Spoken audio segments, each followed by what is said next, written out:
টাঙ্গাইলের এক তরুণীর সঙ্গে ফেসবুকে পরিচয় হয় কিশোরগঞ্জের এক তরুণীর। সেই থেকে তাদের মধ্যে গড়ে ওঠে বন্ধুত্ব।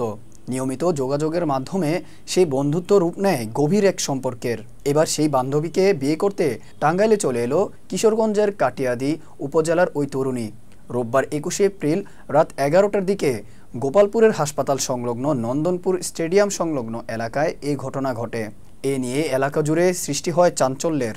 ওই তরুণীর বাড়ি কিশোরগঞ্জের কটিয়াদিতে, আর কিশোরীর বাড়ি টাঙ্গাইলের গোপালপুরে। জানা গেছে, সামাজিক যোগাযোগ মাধ্যম ফেসবুকের মাধ্যমে দীর্ঘ 1 বছরের অধিক সময় ধরে তাদের পরিচয়। ফেসবুকেই দীর্ঘ আলাপচারিতা। এরপর একজনের প্রতি অন্যজনের আসক্তি বাড়তে থাকে। জড়িয়ে পড়েন গভীর সম্পর্কে সিদ্ধান্ত নেন ঘর ছাড়ার। 3 দিন আগে দুজনে একসঙ্গে ঘরও ছেড়েছিলেন। 18 এপ্রিল গোপালপুর যান কিশোরগঞ্জের ওই তরুণী। এমনকি তারা হাসপাতালের পেছনে স্টেডিয়াম সংলগ্ন একটি বাসার 1 রুম মাসিক 1500 টাকায় ভাড়া নিয়ে বসবাসও শুরু করে। কিশোরগঞ্জের ওই তরুণী বলে, আমি তার কাছে ছুটে এসেছি, কারণ আমি তাকে অনেক ভালোবাসি। আমরা এখন কেউ কাউকে ছাড়া থাকতে পারবো না। বিষয়টি এলাকায় বেশ চাঞ্চল্য সৃষ্টি করেছে।